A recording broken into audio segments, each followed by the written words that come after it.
Rise up!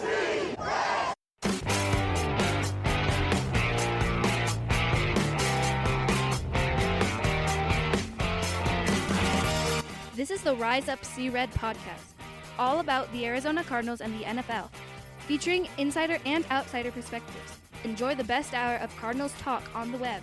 Now here are your hosts, Jess Root and Seth Cox.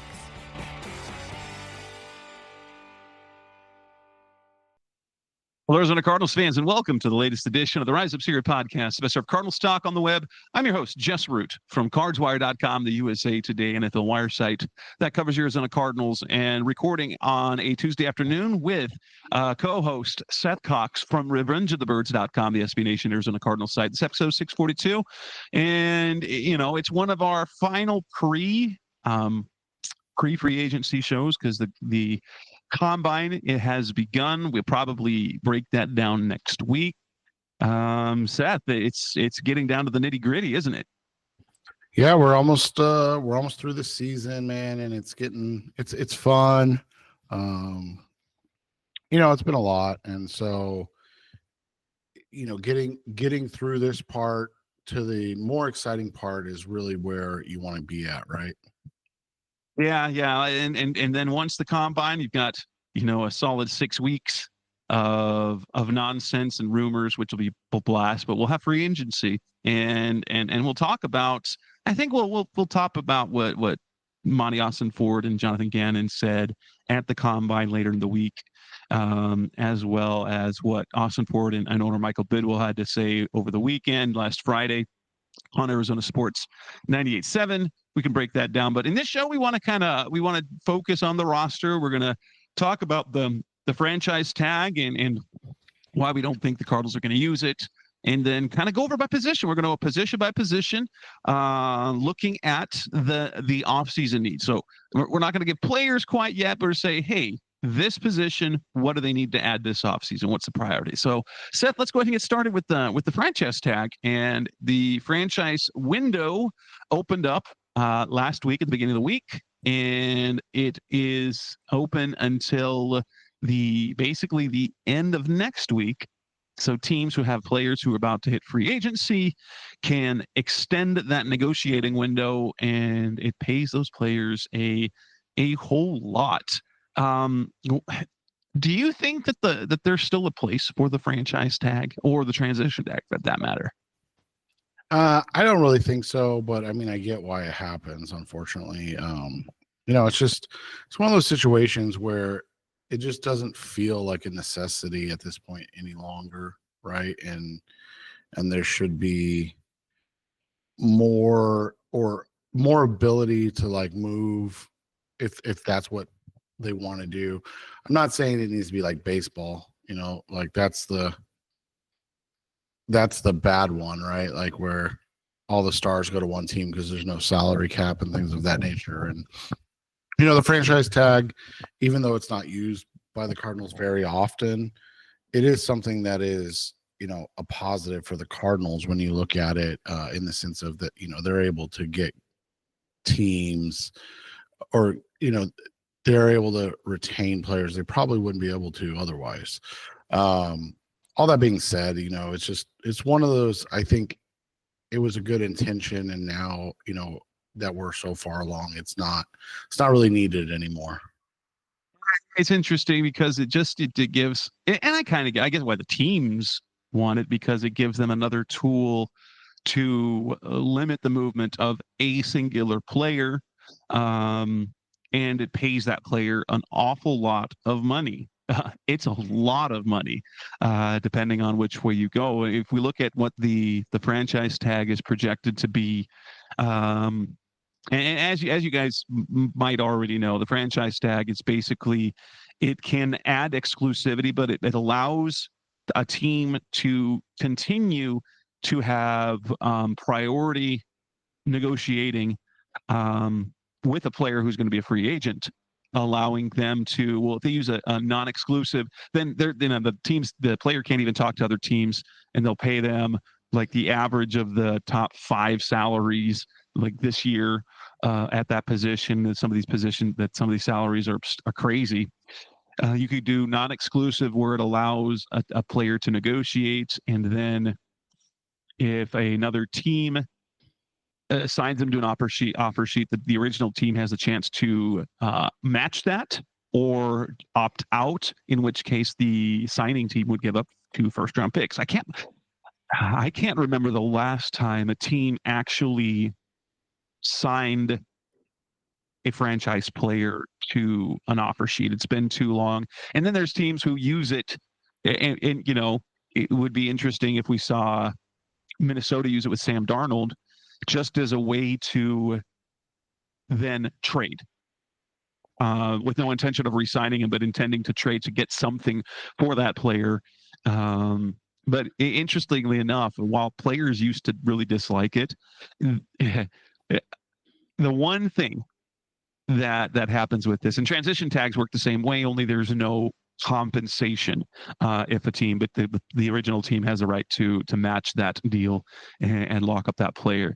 And the interesting thing is that the way the franchise tag has gone, because it's been conflated so much, it does hamstring that team, because unless he is a top player, you then so right now the quarterback tag is more than 42 million, and you're saying you franchise Sam Darnold, well, you're going to pay him $42.4 million.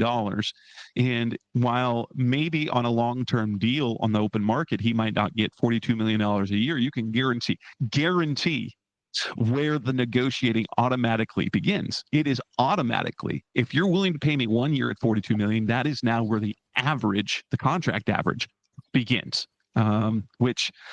And I guess that's like Seth, when we talk about the Cardinals, that's why the Cardinals haven't used it. The last time they used the transition tag on Kenyon Drake back in 2020. They used the franchise tag on Chandler Jones in 2016.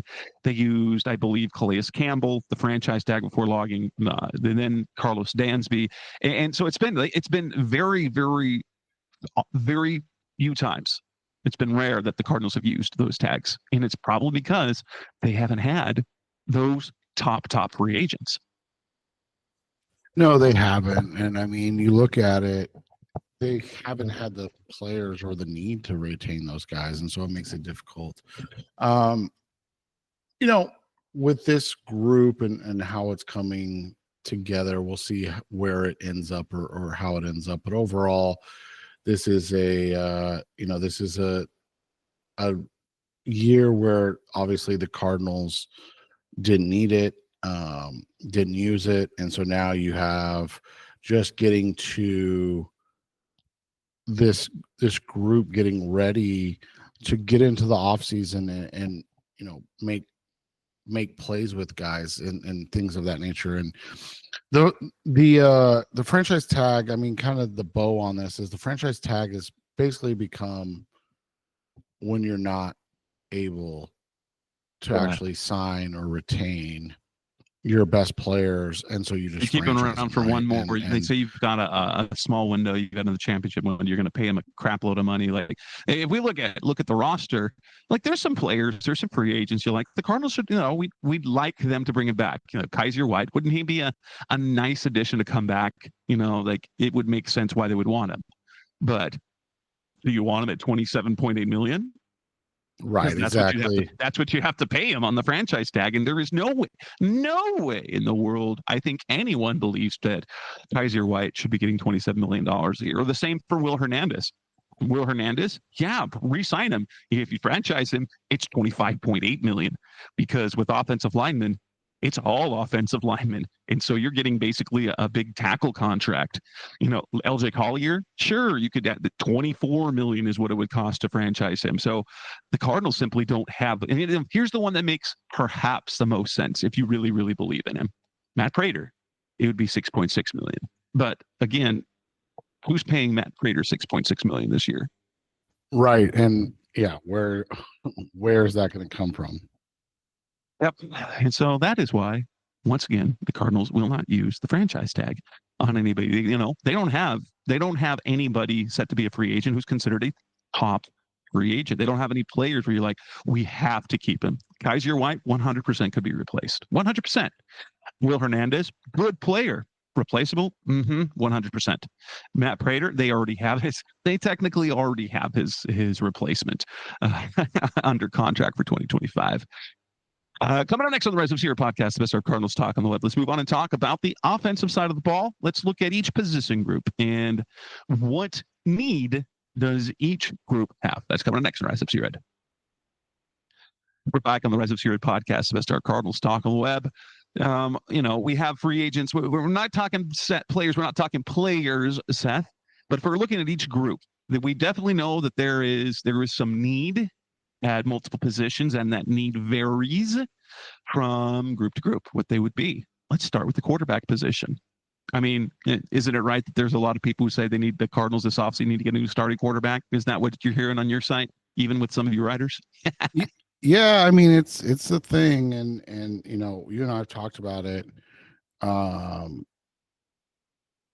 It's not gonna happen this offseason. They've set it up perfectly where the growth has been with this new regime has been there, and now it becomes the question of do they move on after next year or extend them? I don't think they can stay status quo, right? So like next year is like the decision or the make or break. Are they going to move on from him, or will they extend him? And so that'll be the situation for next off season and the conversation. And I would say if his play is similar to last year, they probably can't extend him, but they also can't really let him play out his contract, right? Like you have to, as the saying goes, crap or get off the pot at some point. And I don't know. I mean, I just don't know if you can keep working with that or going forward in that way.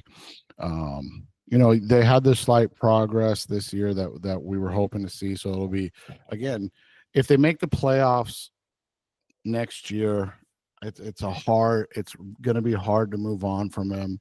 If they don't, barring an injury to, or multiple injuries to multiple key players, then it's a little easier. But it's what I tell everybody. I mean, you are talking about, first off, the Arizona Cardinals, where a player of this caliber is few and far between in terms of success.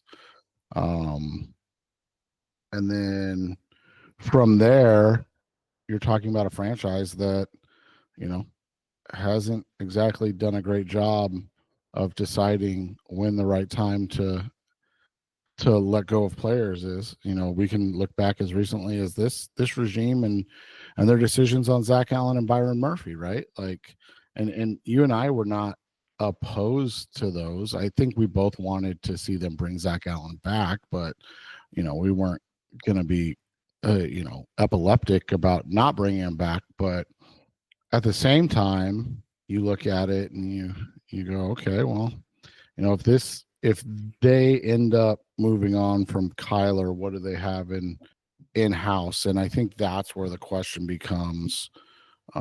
Clayton Tune, man, he's no, he's not. Stop that. Nobody thinks Clayton Tune is the answer. Nope. Well, and you think about it too, man. It's kind of wild to think about, and I know 2022 wasn't a great, season.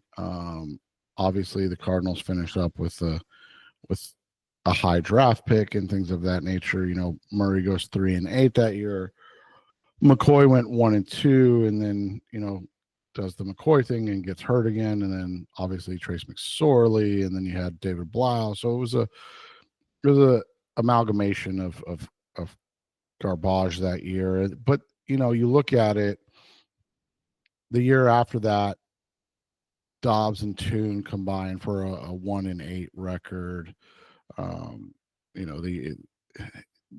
When Kyler has been out, they're just not as good of a team, and that's just the hard part is, would we prefer them to finish off better? Absolutely. I don't think either of us would disagree with that, but we also know that they are worse off with whatever they have right now, including if I like we talked about with the Daniel Jones thing, right? Like they won't be a better team.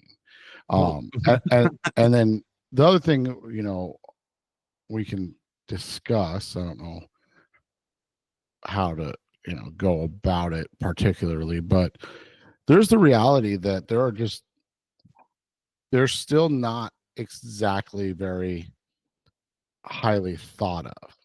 And when you have players the last 2 years that were high draft picks that said that they would not play for the Arizona Cardinals, and this was before the drafts took place, they're like, well, we just won't declare if they have the first pick.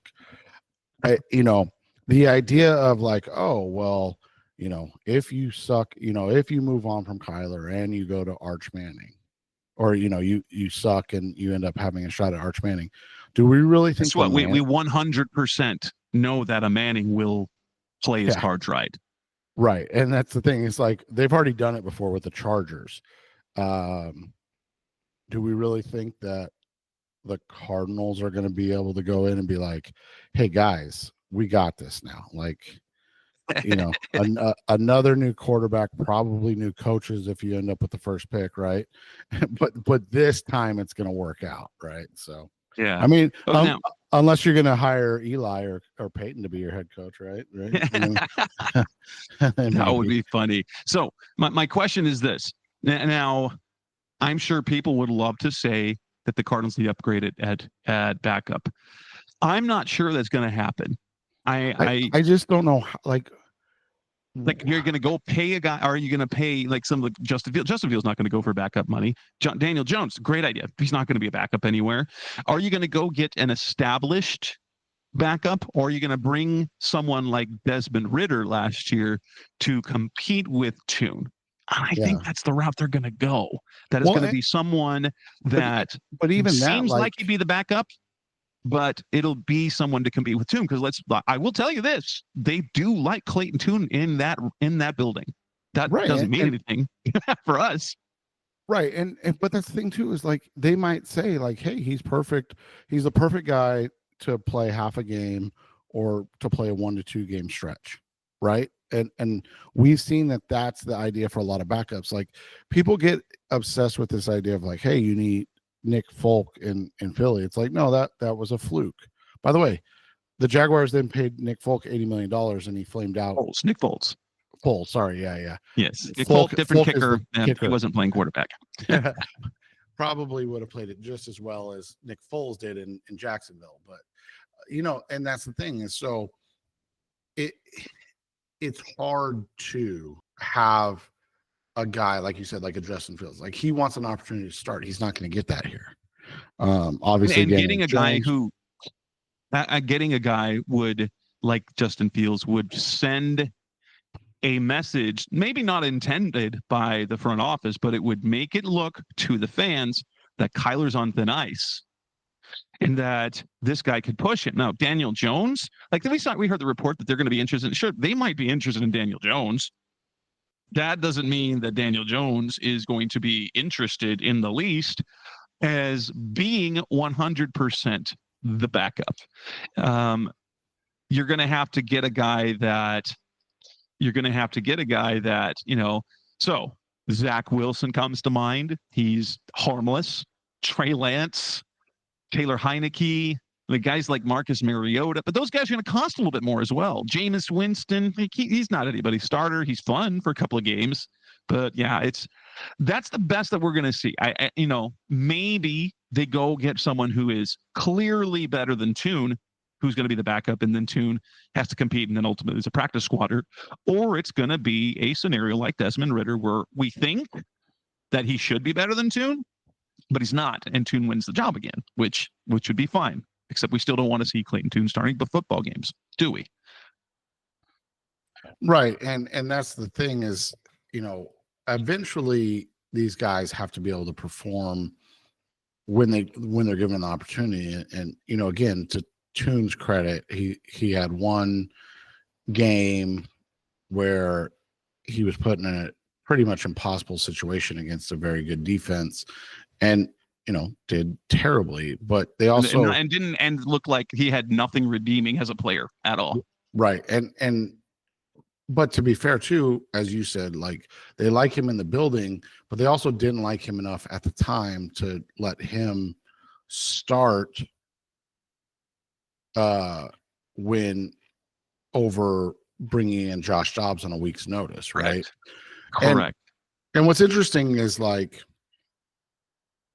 you go back to like Brock Purdy, right? And Purdy got 5 starts his rookie year as the Mr. Irrelevant, and that is it's an interesting thing because like would Tune have eventually started if Kyler didn't come back last year, and we saw the same lack of progression, I guess is the word, for Dobbs that season, because Purdy only started because of the injuries. It was only because everyone got hurt. Everyone got hurt. Right. Because remember, they went with Jimmy G. I mean, it was obviously supposed to be Trey Lance, but then they went with Jimmy G, and then Jimmy got hurt. So yeah, I mean, it's just interesting to think because you would think at some point if they felt like if he could be a guy that they would have given him a shot, and it just never happened. Yeah. Looking at the running back position, I think this is an interesting position because you've got a starter already. You have a young backup, like a guy that you think is emerging in Trey Benson. You've got a special team stud in DJ Dallas. You've got Amari DiMercado, who the team really likes as a third down back, and you've got Michael Carter to compete as well. They have absolutely zero. They can bring in a player, but they have absolute zero need because they have bodies. They have people to fill roles, and they even have competition, like Michael Carter looking on the outside in, who could compete, but could fill a third down role or could fill a backup role. I don't see them doing anything in running back. Do you? Do I? I mean, do you? No. I mean, there's no way unless there's something like injury wise with James Conner or Trey Benson that we don't know about. Wide receiver. They've got Zay Jones, Greg George going to be becoming free agents. They've got Michael Wilson under contract. You've got Marvin Harrison Jr. You've got young guys in Tajon Palmer, Isaiah Weaver. But they need a starter caliber receiver, don't they? Yeah, I mean, people really like Greg Dortch. I just don't. I mean, I haven't seen. I mean, you can bring him back. I don't count on him. Don't count on him. He wasn't especially late in the year. Like they stopped using him as their slot guy. They like going with size. As Zay Jones got healthy and was getting reps in practice, they were moving Marv and Michael Wilson inside so that Zay could play outside. And so, Greg Dortch would be fine, but they need a starting caliber receiver added at minimum. At minimum, that's at least what they need to do. They need to add probably a couple, but that might be in the draft. That might be from the depth that they already have. But they must add a starting caliber receiver for this offseason. It doesn't have to be a big name. I think you could say Bo Melton. You could say Josh Palmer. It doesn't have to be T. Higgins or Keenan Allen, though, Keenan Allen is a name that keeps, coming around there. It could be a KJ Osborne. It could be a Nelson Aguilar, like someone who is who started NFL games and could be that guy who could, ideally could be your third pass catcher or fourth pass catcher behind, it's going to be Trey, it's going to be Marv, and then it's got to be someone at least on the caliber of Michael Wilson. Right. And the biggest thing that they need is they need Marv to take a step from year 1 to 2, and they need Michael Wilson to give them a full season of health. But yeah, I mean, they need a guy that, and I think maybe Zay Jones is that guy. It was so tough, was it not? Because you have the reality that he was there to basically do what he did at the end of the season, but he missed so many games and so much practice time, obviously with the suspension, and then it took 6 games to get him into before they actually trusted him in the lineup. Right. So it just makes it tough, man. Yeah. I wouldn't be surprised if Zay Jones is back. That's not a sexy move. Not at all. But I 100% even tight end. They don't like you can add guys, but their number one is set. Unlike they like Elijah Higgins as their number two. You have a young blocking tight end in Tip Ryman. And so if they add anyone, it's someone who can compete with the guy that we've never seen in Travis Vokalek. So they literally don't need to do anything at tight end, do they? No, I mean, if there's an easy upgrade over like an Elijah Higgins, you can make that move, but I don't feel like that's, like you said, it's not necessary. No. An offensive line where they have lots of things. They need at least one starting guard. They need guard depth or two starting guards. It depends on what they think about Isaiah Adams. So it might be two starters. It might be a starter and a Tom Peter, someone to compete. They need competition at backup tackle. I don't know if you're ready to roll with Christian Jones as your backup tackle, though maybe he played well in his one start. But yeah, like what do you see them needing? They need at least one starter and they need at least two depth guys that probably you're going to have to add in veterans. It was interesting their conversation about Jonah Williams today at the press conference because they obviously can't go, oh, we're going to move on. And they're like, the roundabout way of they're like, we're excited to get Jonah back, but there's really no timetable. And this regime especially doesn't do timetables, right? They don't even do injury announcements. Oh, so bad. And so, yeah, I mean, it'll be interesting to see how it works out because while we know that they need that, I mean, doesn't it feel like you bring Beachum back and then you pursue things from there? Like you don't have to go sign a free agent if you bring Beachum back. You can draft somebody, or it just gives you so much more flexibility. That 100%. If you sign Beachum, you kind of take so you're okay with Beachum.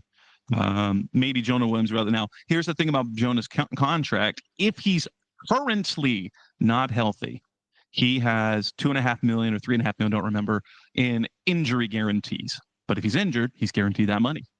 If he's healthy, they have till March 17th to cut him, or they pay him $1.5 million in a roster bonus, and that $2.5 million then becomes fully guaranteed. So they have to decide. And if he's not clear yet, like he couldn't pass a physical, then they're going to be like they have to eat $2.5 million either way. And so it might be a case where they, he's worth the wait, but we could get someone we know can start.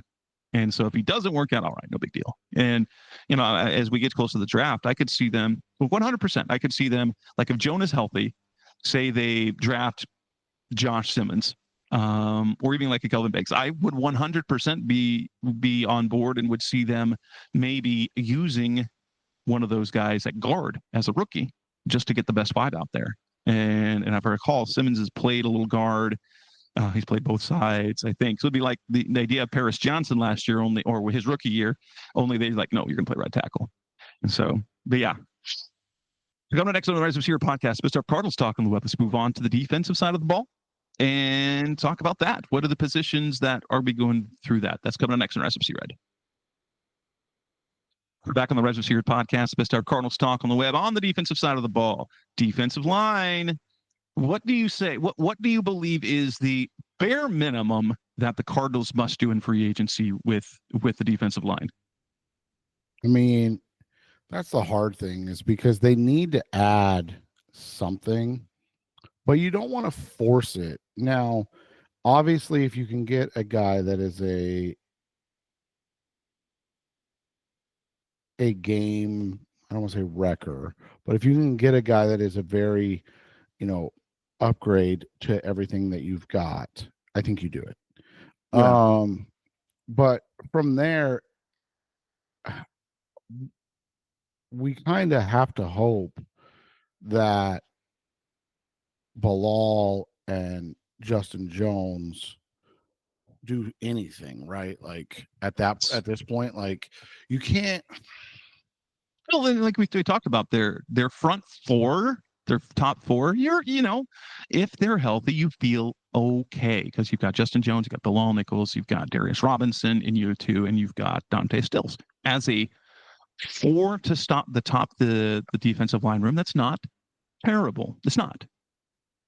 And so you look at it and you say about it, you go, hey, like we can't go into this season with Bilal and Justin Jones as our top guys, but we also can't go get more Bilal and Justin Jones, right? Like, right? You're going to have to spend more money to get someone to then you're taking one of your high priced guys from last year and playing them less, or signing a guy to a high price. I say Milton Williams is like, can you pay him $16 to $18 million and then play him 40% of the snaps? You don't want to do that. Right. So it's going to be interesting to see how they go about this. Because I don't think it's as simple as like, yeah, just go get Milton Williams, right? Like it's just not that simple.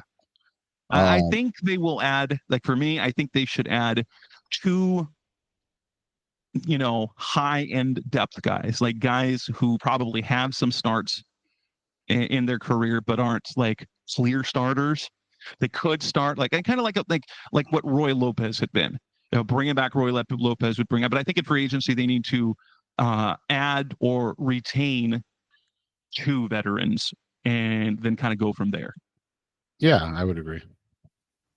We go to the edge. They have so many needs at the edge. What's the minimum? What's the bare minimum for the Cardinals adding an edge in free agency?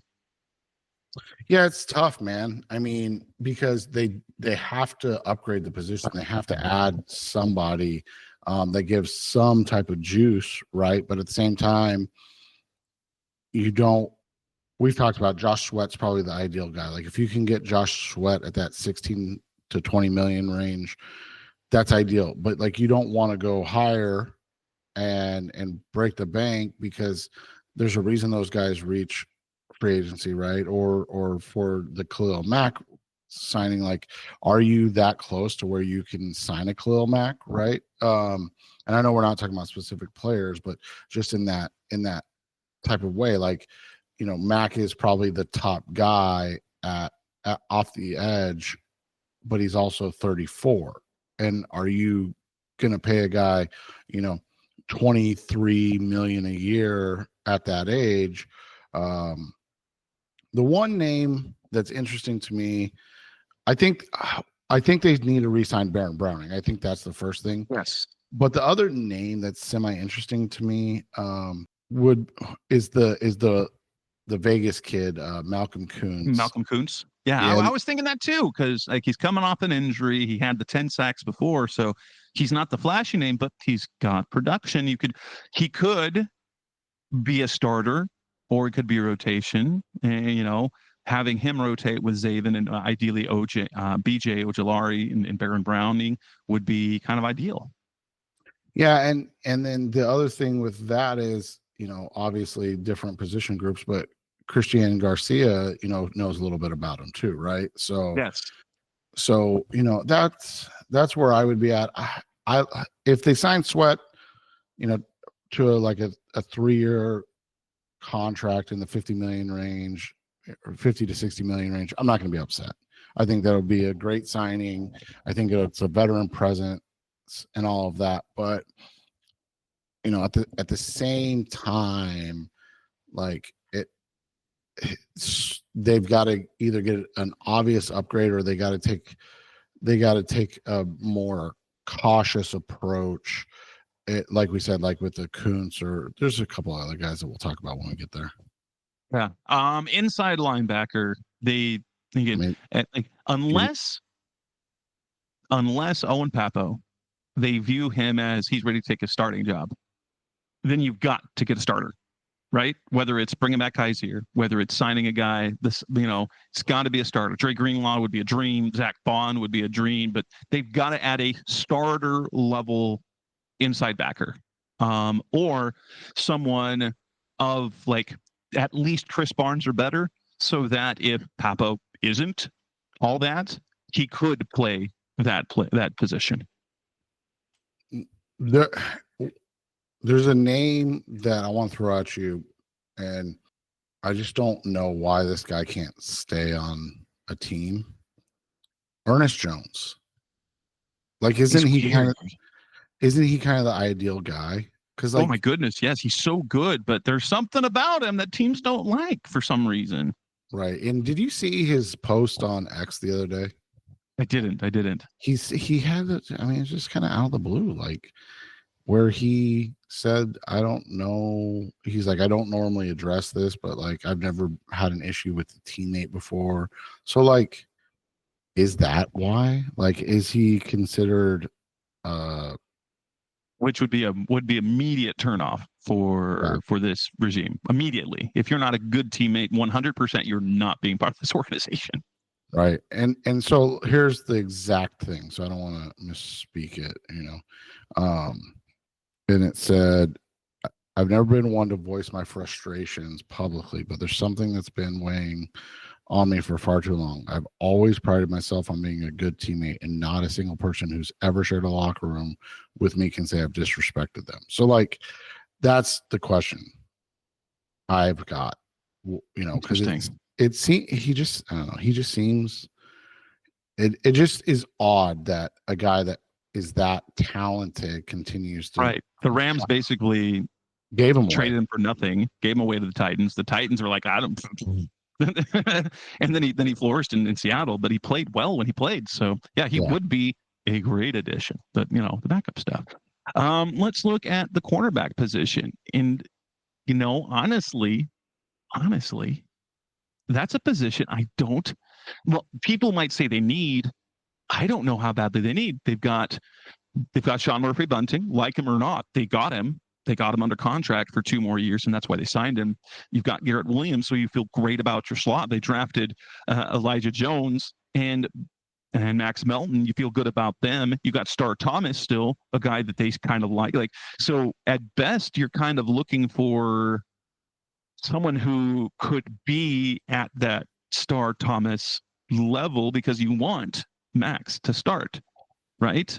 Because otherwise, and Sean Murphy-Bunting on the bench would feel with what you're paying him, because he's locked in this year with that salary. So you got to basically count him as a starter. And let's be honest, he wasn't bad. Like, at the beginning of the year was a little frustrating, but he played pretty all right. And like, he played what he's done. He was okay.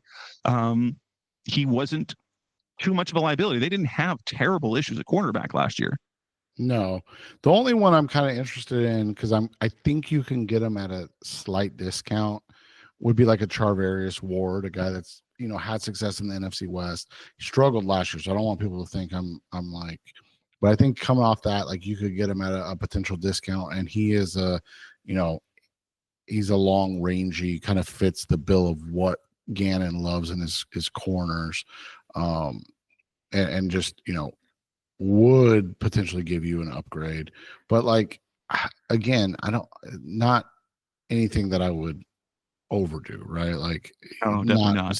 And then and again, we'll talk about the draft later, but as we've always talked about, like, yes, in the draft, like, if you want to draft a corner, do it every year. Like, you can't have enough of those guys. You can replace Star Thomas. There's nothing wrong with that. You can replace Star Thomas. There's nothing wrong with that. But do you want to replace him with a $6 million vet? Where that means you're not playing Max, or you're pushing some of Garrett Williams' playing time. No, you don't want to do that. You don't. And honestly, that's one of the reasons why, if we look at last year's draft, one of the reasons why the Cardinals didn't stand pat and take Cooper DeJean. How is he viewed? He's not a boundary corner, or he hasn't been a boundary corner yet. And the Cardinals have no issue at slot with Garrett Williams. And so if they only saw DeJean as a slot, why would they go and draft him when they've got a slot that they love? Right, exactly. We look at the safety position. As currently constructed, they have no need, just depth, just, add players. But if they move on, from Jalen Thompson like we both have. Like I've suggested that's predicted that's going to happen this offseason. Well, then you need another starter at least. At least someone of the Andre Sacheret kind of rotational start guy. But someone, because if they think that Rabbit's ready, then you can start Rabbit and Buddha, and you have a guy behind them who can play that third safety because they like playing a lot of three safety sets, or could start if Rabbit's not quite there. But other than that, bodies at safety are fun, whatever. Right, exactly. Special teams, they've got a kicker, they've got a punter. They don't have a long snapper. So I guess that's what they need there. They need a long snapper. Well, it'll be the same thing. They'll sign Aaron Brewer and unless Brewer's done, Brewer's like, okay, I'm done. Well, then they're going to find one. But, right. And that's how it always works out, right? Like it's always Aaron Brewer until it's not going to be Aaron Brewer, and then we had some technical issues with the final spot, the final comments after Aaron Brewer that Seth and I were talking about, but it was essentially it. Everything else was just letting you know what was coming up. We'll have a show later this week to talk about things that Monty Ossenfort and Jonathan Gannon said at the NFL Combine. Now I'm recording this after the NFLPA report cards came out. We'll talk about those. But that was Seth Cox. I'm Jess Root. Thanks for listening. As always, we'll be back again soon. Thanks for listening to the latest edition of the Rise Up, See Red podcast. Listen to previous episodes and subscribe to the show on Apple Podcasts, Stitcher Radio, Audioboom, or many other podcast platforms so shows are delivered directly to your mobile device. Please give the show a 5-star rating and always support the sponsors who support the show. We'll be back soon for the best hour of Cardinals talk on the web. Rise up, Red Sea, be Red, See Red, and of course, Rise Up, See Red.